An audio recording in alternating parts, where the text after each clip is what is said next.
if you spend enough time working in the church, what you're going to find is that someone comes to a meeting with a beautiful vision saying, I think we should run this ministry which is going to reach out to every young person in every high school in the city, and someone's going to say, we haven't got the money.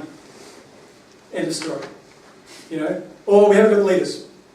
Okay? We haven't got this, we haven't got that. There's always that guy in the meeting, you know? It takes so much self-restraint not to just throw something at that person. There's always one. I'm just like, you missed the point. There's a few things that I think should actually be written in big letters on the wall of any meeting room, and I think this is one of them. Okay, the blockages are your friend. Because the blockages actually create the strategy for you. The whole thing of a strategy is a plan. Okay, you need to understand what the steps are. So when you start to think, okay, we're going to get from here to there, we hit a blockage. That becomes the first step of the plan. Okay? So write it down and say, okay, not enough money. Okay, what else do we have? Or what else don't we have? Not enough people. Okay, not enough people. What else? Not enough time. Okay, not enough time.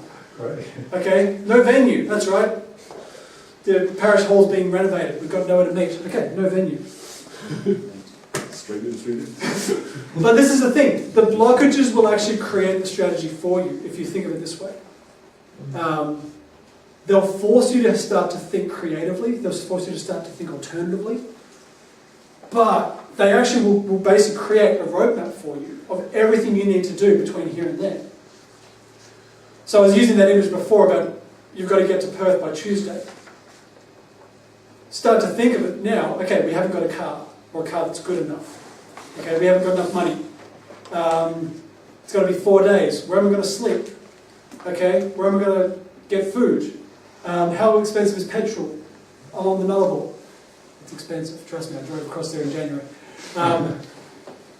But those questions are actually the best friend for you.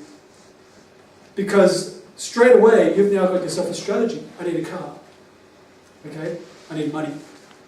I need food. I need to do some research about accommodation, I need to find a tent, whatever. Like, automatically, you've actually now got a plan. By listing off the blockages or the difficulties, your strategy is now all created. Okay, so go back to what we were saying with a youth group.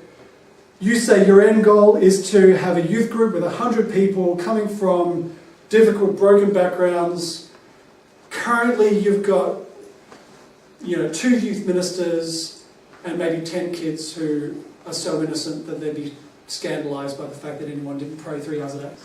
As you start to think through that, you've got to come up with all these sort of blockages. Okay, how do we deal with the issues that are going to come forward? Is our message going to even meet their need? Because at the moment we're talking about a message to people who already are Catholic. Okay, how do we now rethink the gospel to meet people who don't believe in Jesus? As you kind of think through the blockages, all the things that are going to be difficult, you're actually creating the strategy for you. Okay, so you kind of need to teach your leaders that blockages are your friend. You've got to teach them that this is actually a good thing. Now, you can do this on a small scale, you can do it on a big scale.